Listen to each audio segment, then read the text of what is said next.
RS Rajasthan इतिहास का जो सेशन आपका चल रहा है ऐतिहासिक स्रोत में अभिलेख, लास्ट सेशन में हमने चीरवा शिलालेख की बात छेड़ दी थी ना, उसे आरंभ करते हैं। चीरवा शिलालेख याद रखिएगा मेवाड़ के इतिहास पर महत्वपूर्ण प्रकाश डालता है।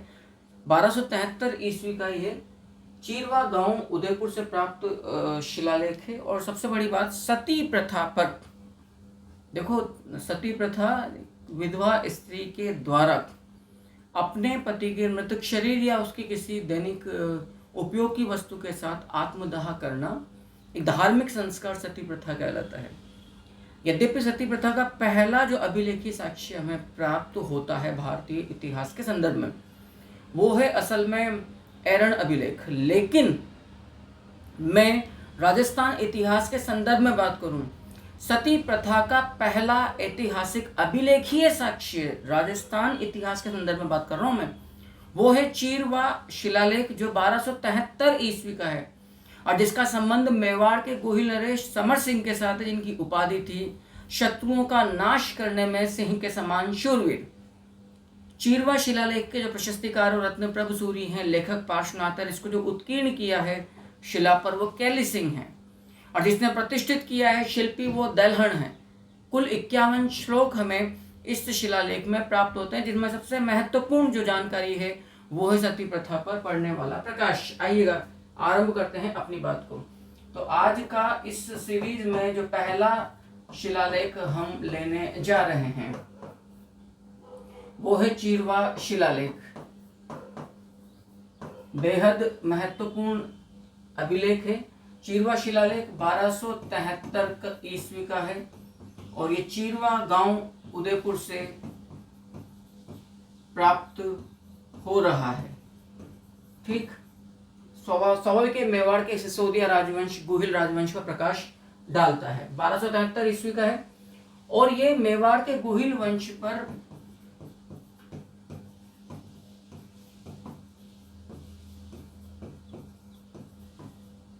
प्रकाश डाल रहा है। समकालीन नरेश जिसके काल में ये चीरवा शिलालेख उत्कीर्ण करवाया गया है वो है,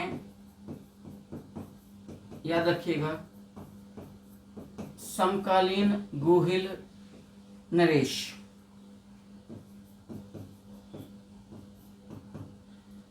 मेवाड़ के समर सिंह हैं, गोहिल नरेश हैं राव समर सिंह। मैं यद्यपि इनके बारे में कुछ बतला दूं, रावल समर सिंह, नॉट रावल समर सिंह। रावल समर सिंह को शत्रुओं का नाश करने में सिंह के समान शूरवीर बतलाया है। आप ही के पुत्र का नाम है रावल रतन सिंह, जिनकी अति सुंदरी पत्नी थी पद्मावती, जिसको पाने के लिए लालायित था, लालसा में डूब चुका था, वासनामय हो चुका था, सुल्तान अलाउद्दीन खिलजी। असल में सुल्तान अलाउद्दीन खिलजी की 1299 ईस्वी में गुजरात के बघेल शासक पर आक्रमण के लिए जा रही तुर्क सेना, जिसके सेनापति थे उलुग खां, अलग खां, नुसरत खां, जब मेवाड़ से गुजर रही थी उस समय मेवाड़ के नरेश का नाम था गोहिल नरेश समर सिंह। लेकिन समर सिंह ने साफ इनकार कर दिया कि मेरी इजाजत के बिना मेरी धरती पे एक कदम रखना भी कई हजारों तलवारों का वार आपकी फौज को सहन करना पड़ेगा। तो खैर समझौता हुआ और तुर्क सेना मेवाड़ से गुजरी, जो भी समझौता हुआ। लेकिन ये बात अखर गई थी अलाउद्दीन खिलजी को कि मेरी सेना से बिना घबराए मेवाड़ का रावल गोहिल नरेश समर सिंह ने उससे शुल्क वसूला। ये बात आगे जाके तनातनी हुई और समर सिंह के पुत्र रतन सिंह को इसका खामियाजा भुगतना पड़ा और उसमें कोड में खाज का काम तब हुआ जब मालूम चला अलाउद्दीन खिलजी को कि भाई रतन सिंह की तो अति सुंदरी पत्नी भी है। ये जो समर सिंह साहब है, क्लियर है। अब इसकी कुछ बातें अपन ले लें। एक तो इस अभिलेख की जो भाषा है, भाषा वो संस्कृत है। जो कुल छंद या श्लोक हमें इस पूरे अभिलेख में मिलते हैं वो हैं 51 श्लोक, क्लियर है। प्रशस्तिकार जो है वो है इस प्रशस्ति के अभिलेख के रत्न प्रभु सूरी, प्रशस्तिकार हैं, जैन आचार्य हैं रत्न प्रभु सूरी। लेखक है इसके पार्श्वनाथ।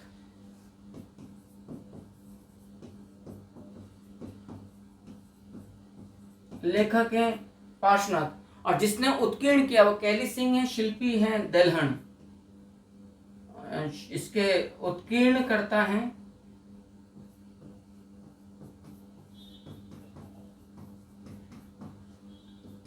कैलहन। क्लियर है? नहीं मैं गलत कैली सिंह, सॉरी, कैली सिंह। और जो शिल्पी नजर आते हैं हमें वो आते हैं दलहन। थोड़ा मैं स्क्रीन आउट हो जाता हूँ, काफी महत्वपूर्ण जानकारियां हैं, कई बार ये प्रश्न के अंदर आती है, तो मैं उम्मीद करता हूं कि आपको उसी रूप में फिर इन चीजों को याद रखना भी चाहिए। अब हमने कहा कि जी ये रावल समर सिंह के समकालीन गोहिल नरेश का समकालीन ये शिलालेख है, लेकिन पिछले जो कई सारे नरेश हैं, देखो समर सिंह के जो पिताजी हैं वो तेज सिंह हैं, तेज सिंह के जो पिताजी हैं वो रावल जेत्र सिंह हैं। अभी हमने पिछले एपिसोड में जो सेशन निकला था उसमें हमने साफ कहा था रावल जेत्र सिंह के शासनकाल को डॉक्टर दशरथ शर्मा ने मध्यकालीन मेवाड़ का स्वर्णिम काल कहा है। रावल जेत्र सिंह की उपाधि रणरसिक के रूप में है, जिसने 7 दिल्ली के सुल्तानों का शासन देखा था। आपने ये भी देखा था कि जेत्र सिंह की जो राजधानी थी नागदा थी, लेकिन जब जेत्र सिंह पर दिल्ली के सुल्तान इल्तुतमिश एक्सक्यूज मी दिल्ली सुल्तान जब अमीर इल्तुतमिश का आक्रमण हुआ था, तो 1227 ईस्वी में जिला राज संबंध में भूताला नामक गांव के निकट युद्ध लड़ा गया था, इसको आप भूताला युद्ध कहते हैं। और उसमें दिल्ली सुल्तान अमीर इल्तुतमिश को करारी शिकस्त का सामना करना पड़ा था। इस भूताला युद्ध का वर्णन जयसिंह सूर्य ने अपनी पुस्तक हम्मीर मद मर्दन में किया है, यानी कि हम्मीर का मान मर्दन। यहाँ हम्मीर शब्द अमीर का बिगड़ा हुआ राजस्थानी शब्द है, मेवाड़ी शब्द है, उस रूप में आप लोग देखिएगा। चूंकि भूताला युद्ध में नागदा राजधानी नष्ट हुई, फिर चित्तौड़गढ़ को मेवाड़ की राजधानी बनाया था। इस रावल रणरसिक जेत्र सिंह को चीरवा शिलालेख में शत्रु नरेशों के लिए शत्रु नरेशों के लिए प्रलय मारुत सदृश बतलाया गया है, यानी कि एक विनाशकारी तूफान के रूप में बतलाया गया है। तो यहाँ इस चीरवा शिलालेख में जिनकी हमें जानकारी प्राप्त हो रही है वो एक है सती प्रथा का। राजस्थान के इतिहास में सती प्रथा का प्रथम अभिलेखीय साक्ष्य चीरवा शिलालेख है 1273 ईस्वी का, जबकि भारतीय इतिहास के संदर्भ में एरन अभिलेख है जो गुप्त काल का था। बहरहाल अपन अभी इंडियन हिस्ट्री की अलग से सेशन चल रहा है, एपिसोड चल रहा है, आप उसमें पढ़ते रहिएगा, ठीक है। सती प्रथा पर यहाँ प्रकाश पड़ता है। और गुहिल नरेश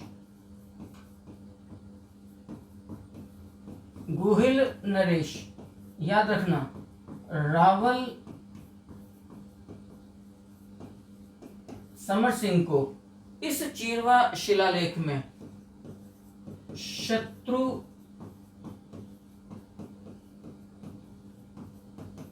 नरेशों के लिए प्रलय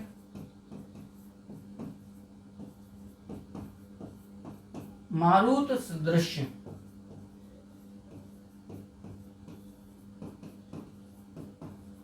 वर्णित किया गया है, याद रखिएगा, बतलाया गया है।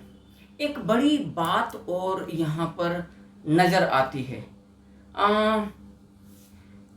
इसमें इस चीरवा शिलालेख में गुहिल नरेशों की तो जानकारी आई ही है, चौहानों पर भी प्रकाश डाला गया है। और ये बताया गया कि चौहान काल में ग्राम रक्षक या नगर रक्षक के रूप में एक जाति विशेष थी जिसको टांडेड़ कहा गया है।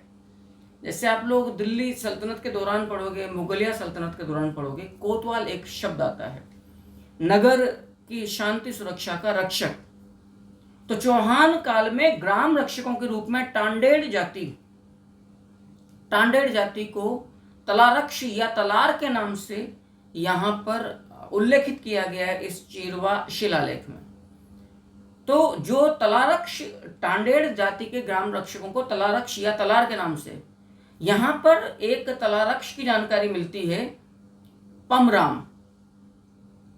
ये निश्चित तौर पर पमराम भूताला नगर का तलारक्ष था, चौहान जाति का था, जो कि भूताला युद्ध में दिल्ली के सुल्तान इल्तुतमिश के साथ लड़ता हुआ रावल जेत सिंह के पक्ष से मारा गया था।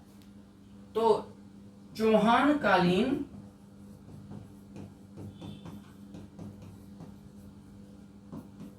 तलारक्ष, या हम कहें तलार, समझ में आ रही बात आपको? तलारक्ष या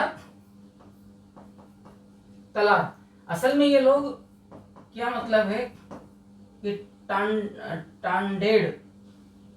टांडेड़ जाति के लोग थे, समझिएगा सारी बात को। टांडेड़ जाति के लोग थे और ये लोग ग्राम रक्षकों के रूप में कार्य करते थे। ठीक, इन्हें तलारक्ष या तलार कहा गया है।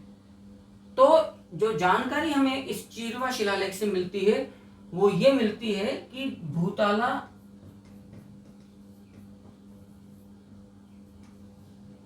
युद्ध जो 1227 ईस्वी में दिल्ली सुल्तान अमीर इल्तुतमिश और रावल जेत सिंह के मध्य लड़ा गया, उसमें पमराम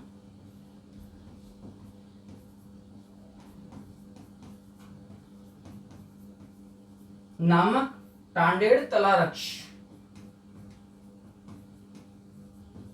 निश्चित तौर पर यह भूताला का तलारक्ष रहा होगा। तलारक्ष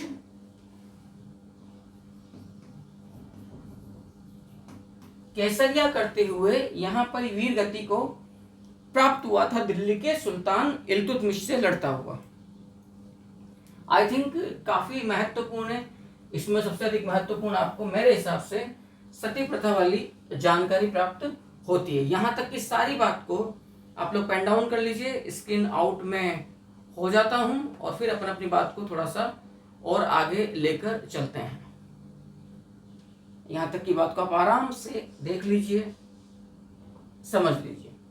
एक और 1274 ईस्वी की एक और शानदार लेख प्राप्त होता है जो कि चित्तौड़गढ़ से ही है। चित्तौड़गढ़ में कोई रसिया की छतरी है, चित्तौड़गढ़ के अंदर रसिया की छतरी में 1274 ईस्वी का एक लेख प्राप्त होता है, चित्तौड़गढ़ के अंदर स्थित है, जो कि वेद प्रकाश शर्मा कोई उस जमाने में लेखक रहा होगा, उसका ये लेख है। इसमें मेवाड़ की स्त्रियों का वर्णन पाया जाता है, रसिया की छतरी। और एक बड़ी गलत अनैतिहासिक जानकारी यहाँ प्राप्त होती है इस अभिलेख में, चूंकि कुल मतलब इस रसिया की छतरी में कुल 61 संस्कृत भाषा में श्लोक है। 10वें श्लोक में बप्पा रावल का उल्लेख मिलता है, लेकिन गलत जानकारी क्या मिलती है कि बप्पा रावल को गुहिल का पुत्र बतला दिया जाता है। तो जो अभिलेख आपको प्राप्त होता है रसिया की छतरी, ठीक है जी, ये 1274 ईस्वी का अभिलेख है और कहां पर स्थित है याद रखना, रसिया की छतरी चित्तौड़गढ़।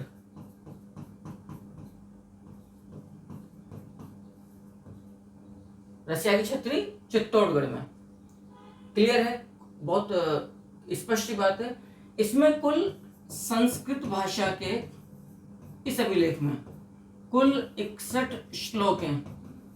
इस संस्कृत भाषा के 61 श्लोकों में जो 10वां श्लोक है, इसमें गलती से बप्पा रावल, जिसको भारत का चार्ल्स मार्टेल कहा गया है, बप्पा रावल को, और मेवाड़ के गुहिल वंश का वास्तविक संस्थापक बोला गया, जिसने हारित ऋषि और एक लिंगजी महादेव के मतलब आशीर्वाद से मेवाड़ का राज्य पाया था। ऐसा भी जिक्र मिलता है कि इन्होंने 734 ईस्वी में, काफी महत्वपूर्ण ये हमें जानकारी प्राप्त होती है, चित्तौड़गढ़ मौर्यों से प्राप्त कर लिया था। उस बप्पा रावल को गुहिल का पुत्र बतलाया गया है। क्लियर कर दूं, ये जानकारी पूरी तौर पर अनैतिहासिक जानकारी है जिसका दूर दूर तक कोई मतलब ठोस आधार नहीं है। लेकिन रसिया की छतरी की बड़ी बात यह कि एकमात्र अभिलेख जिसमें मेवाड़ की स्त्रियों के सौंदर्य का वर्णन प्राप्त होता है। मेवाड़ की स्त्रियों का सौंदर्य वर्णन, याद रखिएगा, सौंदर्य वर्णन आपको प्राप्त होता है रसिया की छतरी से। इसके नोट हो गया हूं मैं, आप लोग आराम से इस मैटर को जितना जल्दी हो सके उतार लीजिए, आपके सामने रहेगा। देखो, जिस समय आपको शुरुआत में हमने ये क्या बोलते हैं इसको, जब अभिलेख वाली सीरीज चालू करी थी, मैंने तब भी कहा था चित्तौड़ लेख बहुत सारे प्राप्त हुए हैं। 1321 ईस्वी का एक चित्तौड़ लेख और चित्तौड़गढ़ से प्राप्त है, जिसमें दिल्ली के सुल्तान गियासुद्दीन तुगलक का उल्लेख मिलता है। उसकी वजह क्या है? देखो, मैं आपको एक बात स्पष्ट कर दूं। पहले तो ये अभिलेख कौन सा है इसको देख लीजिए, फिर मैं आपको ये बात स्पष्ट करूंगा कि ऐसा क्यों हुआ है।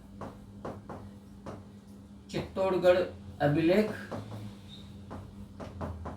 हमें प्राप्त हो रहा है 1321 ईस्वी का, और इसमें जिसकी जानकारी मिल रही है वो है दिल्ली सुल्तान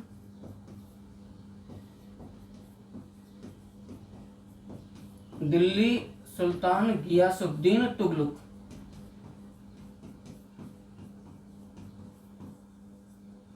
दिल्ली सुल्तान गियासुद्दीन तुगलक की जानकारी मिल रही है, क्लियर।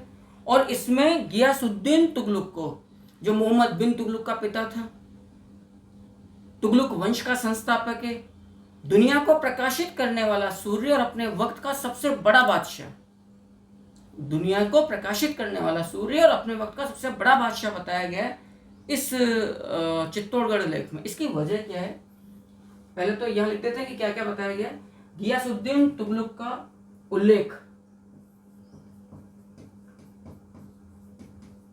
समकालीन शब्द तो नहीं आया, शब्द तो आया अपने वक्त का, तो मैं उसी शब्दावली को काम में लेता हूं ताकि आप कंफ्यूजन में ना रहें। अपने वक्त का सबसे बड़ा बादशाह,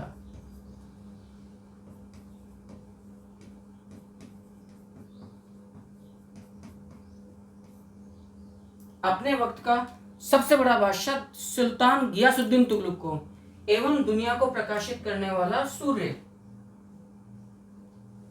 के रूप में व्याख्यायित किया गया है। दुनिया को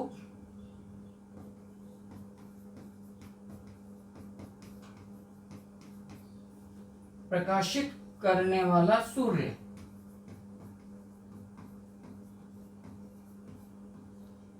नाम से उल्लेखित किया गया है किस को?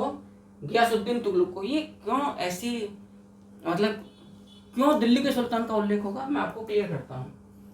1303 में 26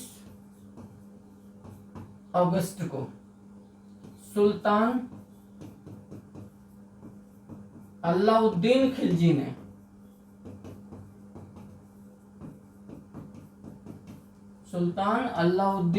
ने रावल रतन सिंह से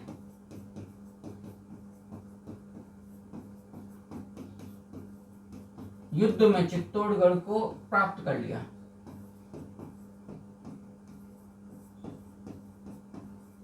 चित्तौड़गढ़ छीनकर उसका नाम खिजराबाद कर दिया था। तो इसका मतलब क्या निकल रहा है कि 1303 में दिल्ली का अधिकार हो गया चित्तौड़गढ़ पर, क्लियर। और ये अधिकार रहा 1326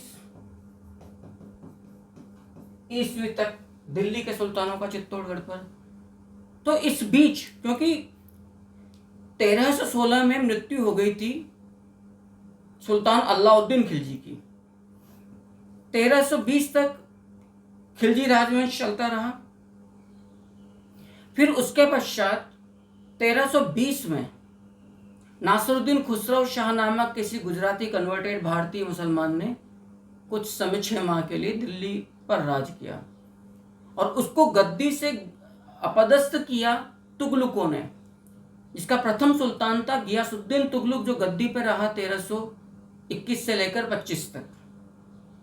तो पक्की बात है 1321 में चित्तौड़गढ़ पर दिल्ली सुल्तान, दिल्ली के का जो राजवंश था तुगलक राजवंश, उसका अधिकार था और उसका सुल्तान था गियासुद्दीन तुगलक।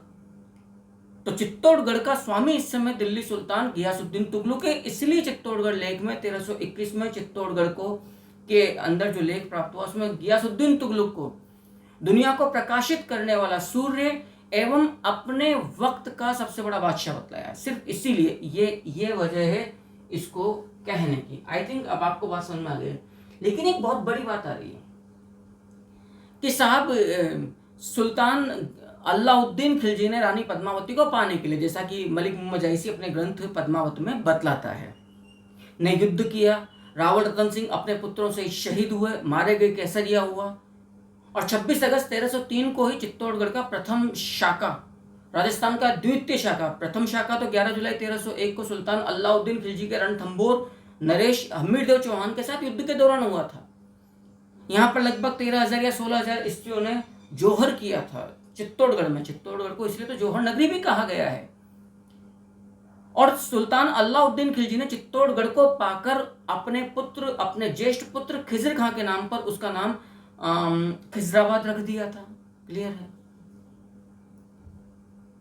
लेकिन वो कौन सा अभिलेख है जो इस बात पर प्रकाश डालता है कि चित्तौड़गढ़ को जीतकर दिल्ली के सुल्तान अलाउद्दीन खिलजी ने उसका नाम खिजराबाद रख दिया था? क्लियर? आप लोग यहां देख रहे हैं। तो ये अभिलेख है, याद रखना, इंपॉर्टेंट है काफी। धाईबी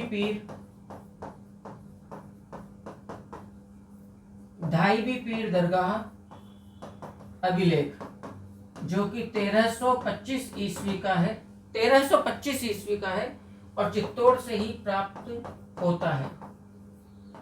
धाईबी पीर दरगाह अभिलेख से ही हमें जानकारी मिलती है कि 1303 में चित्तौड़गढ़ को प्राप्त करके अलाउद्दीन खिलजी ने उसका नाम खिजराबाद रख दिया था। स्क्रीन आउट हो जाता हूँ कुछ वक्त के लिए, आप लोग आराम से यहाँ तक के मैटर को देखिए।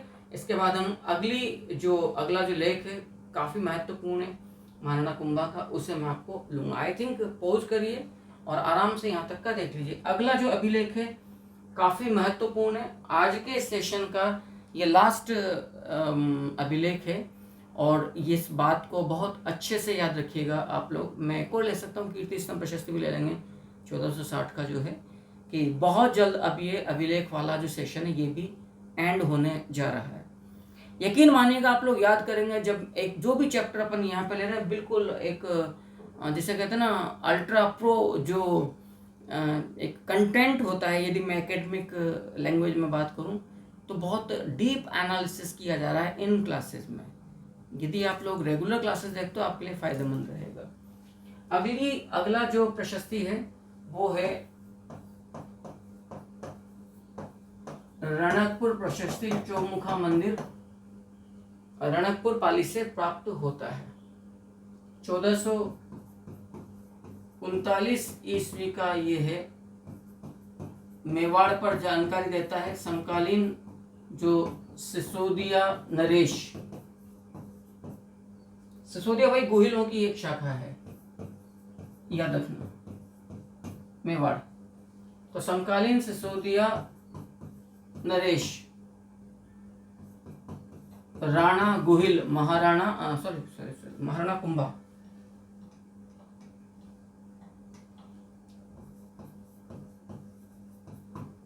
के बारे में जानकारी याद रखिएगा, के बारे में यह अभिलेख जानकारी प्रदान करता है। और ये रणकपुर प्रशस्ति चौमुखा जैन मंदिर,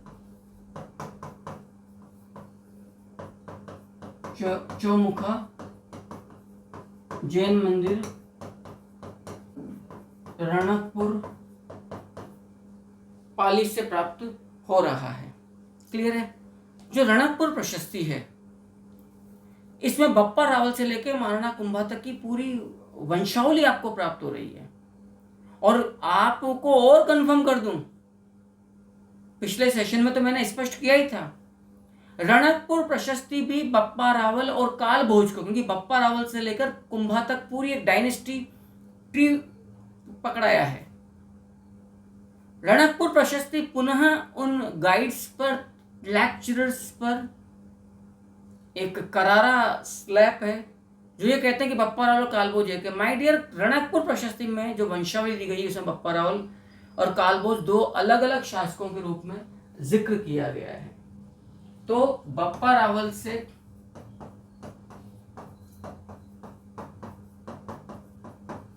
लेकर इस रणकपुर प्रशस्ति में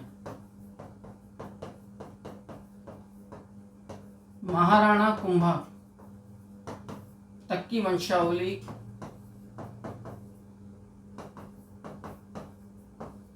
याद रखना, तक की वंशावली प्रस्तुत की गई है। और सबसे बड़ी बात क्या है कि इसमें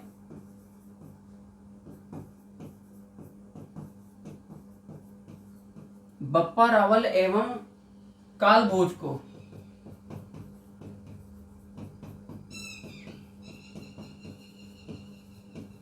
पृथक पृथक नरेशों के रूप में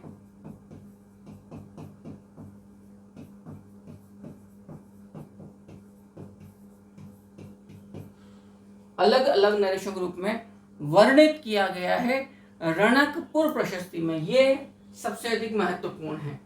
इसके बाद मैं आपके सामने ले रहा हूं कीर्ति स्तंभ प्रशस्ति, 1460 ईस्वी का है और इसका संदर्भ, इसका जो संबंध है वो भी महाराणा कुंभा के साथ है। तो आप लोग मेरे हिसाब से यहाँ तक की जो सारी बात उसको एक बार समझ लीजिए अच्छे से।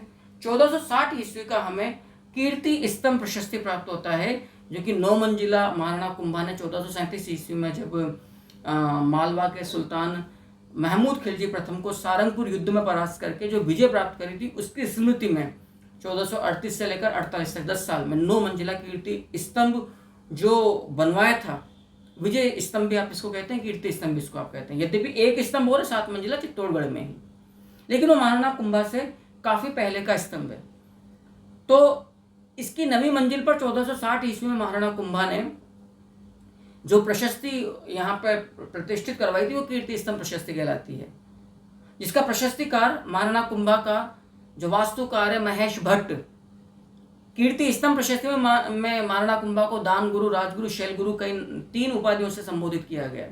यद्यपि महाराणा कुंभा की जो उपाधियां हैं वो राजगुरु, दान गुरु, हाल गुरु, शैल गुरु, परम गुरु, चाप गुरु, परम गुरु, हाल गुरु, शैल गुरु, राजगुरु, इसके अलावा गजपति, नरपति, अशुपति, इसके अलावा अभिनव भट्टाचार्य, राणो रासो, स्थापत्य कलाकार, राजकुमार, युद्ध में स्थिर बुद्धि, कई कई नामों से पुकारा गया महाराणा कुंभा जैसा व्यक्ति। मुझे नहीं लगता कि बड़ा सौभाग्य है भारतवर्ष की पावन भूमि का जहां पर ऐसे प्रतापी नरेश हुए हैं। कीर्ति स्तंभ प्रशस्ति इस बात पर भी प्रकाश डालती है कि महाराणा कुंभा ने चंडी शतक, रसिकप्रिया असल में जयदेव की जो गीत गोविंद थी उस पर टीका लिखी थी, और संगीत राज जो 5 खंडों में आता है। कीर्ति स्तंभ प्रशस्ति जो 1460 ईस्वी का जो अभिलेख है, इसके 179 एक हिंदी में क्या कहेंगे 179th जो श्लोक है, उससे जानकारी मिलती कि महाराणा कुंभा ने मालवा और गुजरात की सम्मिलित सेना को परास्त कर दिया था। 1438 ईस्वी में आप जानते हो महाराणा कुंभा की सेना ने राव जोधा को परास्त करके उसकी राजधानी मंडोर को प्राप्त कर लिया था। क्योंकि महाराणा कुंभा की जो दादी थी हंसाबाई, वो जोधा की सगी बुआ थी। भाई जोधा के पिता कौन है? रणमल राठौड़। रणमल राठौड़ की बहन कौन है? हंसाबाई। हंसाबाई की शादी किससे हुई थी? राणा लाखा से। लाखा और हंसाबाई का पुत्र कौन था? मोकल। और मोकल का पुत्र कौन था? कुंभा। तो कुंभा की दादी कौन हुई? हंसाबाई। देखिएगा आप लोग उलझ जाओगे। ये 1460 ईस्वी की प्रशस्ति है और ये 9 मंजिला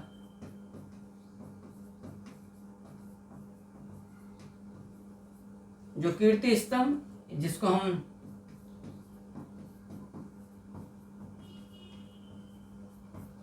विजय स्तंभ भी पुकारते हैं, उसकी 9वीं मंजिल पर स्थित है। क्लियर?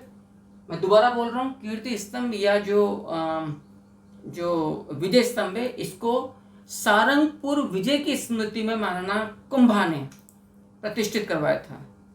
सारंगपुर विजय 1437 ईस्वी में महाराणा कुंभा ने मालवा के सुल्तान, मुस्लिम सुल्तान महमूद खिलजी प्रथम को बुरी तरह से परास्त किया था और फिर 1437 में परास्त किया। 38 से 48 तक 10 सालों में उन्होंने 9 मंजिला एक इमारत बनाई थी। बड़ी गौरवशाली, अभिमान की कीर्ति है महाराणा कुंभा की। उस कीर्ति स्तंभ या विजय स्तंभ की 9वीं मंजिल पर यह कीर्ति स्तंभ प्रशस्ति प्रतिष्ठित करवाई गई है। इसके प्रशस्तिकार इस कीर्ति स्तंभ के ये हैं महेश भट्ट, याद रखिएगा। और इस कीर्ति स्तंभ प्रशस्ति में कुंभा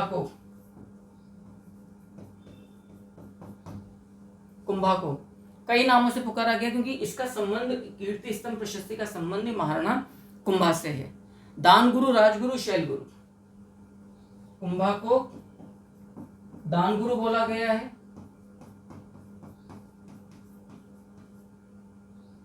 राजगुरु बोला गया है एवं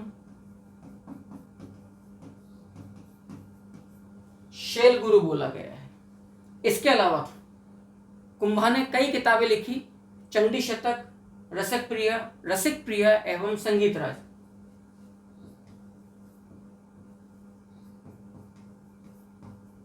कुंभा की विभिन्न रचनाओं की जानकारी भी अपने को प्राप्त होती है। उनमें एक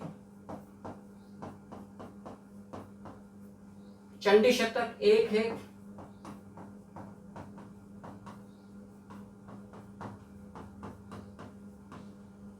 रसिक प्रिय एवं एक है संगीत राज। रसिक प्रिय असल में गीत गोविंद पर एक टीका है। आप आइडिया लगाइएगा, यदि प्रश्न आ जाए कि कौन सा अभिलेख महाराणा कुंभा को दान गुरु, राजगुरु, शैल गुरु के नाम से व्याख्यायित उल्लेखित कर रहा है, या किस अभिलेख में महाराणा कुंभा की रचनाओं की जानकारी मिलती है, चंडी शतक, संगीत राज और रसिक प्रिय। या प्रश्न यूं आ जाए कि कीर्ति स्तंभ प्रशस्ति से हमें निम्न में से कौन कौन सी कुंभा की रचनाओं की और उपाधियों की जानकारी मिलती है। इसलिए आप लोगों को बेहद महत्वपूर्ण है कि इन बातों को ध्यानपूर्वक पढ़ें और साथ साथ लिखते रहें। इस कीर्ति स्तंभ प्रशस्ति का जो 179वां श्लोक है, इससे जानकारी मिलती है कि कुंभा ने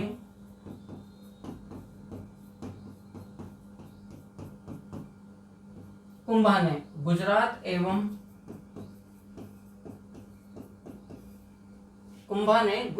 एवं मालवा की संयुक्त सेना को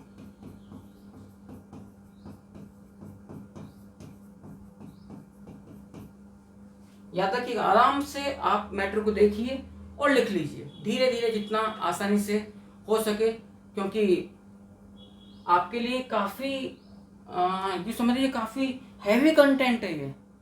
आप धीरे धीरे यदि नोट्स पेन डाउन करते चले तो बहुत बड़ी बात है, क्योंकि कोई 1 रुपया नहीं लग रहा भाई आपका। तो कुंभा ने गुजरात और मालवा की संयुक्त सेना को परास्त किया था। और इसी कीर्ति स्तंभ प्रशस्ति से भी जानकारी मिलती है कि कुंभा ने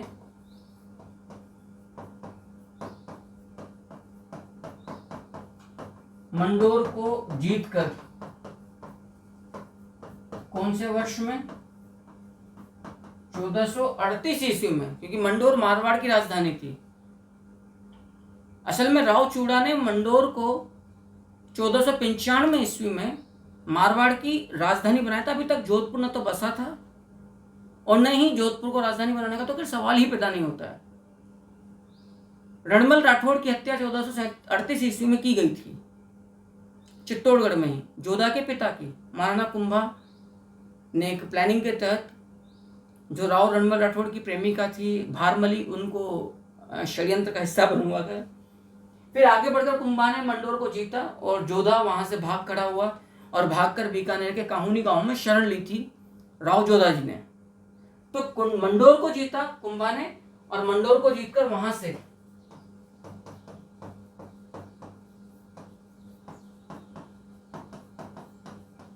हनुमान जी की प्रतिमा को लाकर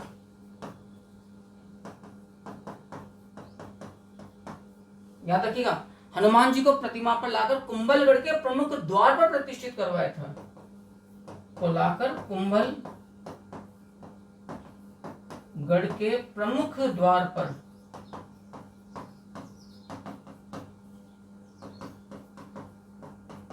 प्रतिष्ठित करवाया था। अब आप सोचिए ये अपने आप में कितना ही महत्वपूर्ण तथ्य है कि कुंभलगढ़ के मुख्य प्रवेश द्वार पर लगी हुई हनुमान जी की प्रतिमा को किस नरेश ने कहां से प्राप्त किया था, और इसकी जानकारी हमें कहां से मिलती है। तो आप कहेंगे महाराणा कुंभा ने 1438 में जोधा से मंडोर को जीतकर वहां से हनुमान जी की प्रतिमा को प्राप्त करके उसे कुंभलगढ़ के प्रमुख द्वार पर प्रतिष्ठित करवाया था। इसकी जानकारी 1460 ईस्वी का कीर्ति स्तंभ प्रशस्ति हमें प्रदान करती है। मैं उम्मीद करता हूं कि सेशन आपके लिए काफ़ी एक रुचिकर भी रहा होगा और एकेडमिक के तौर पर तो काफ़ी कॉम्पिटिटिव है। हम एग्ज़ाम ओरिएंटेड टीचिंग में कम से कम मेरा यकीन है। इंतज़ार कीजिए नेक्स्ट सेशन का कुछ नए अभिलेखों के साथ। तब तक के लिए नमस्कार।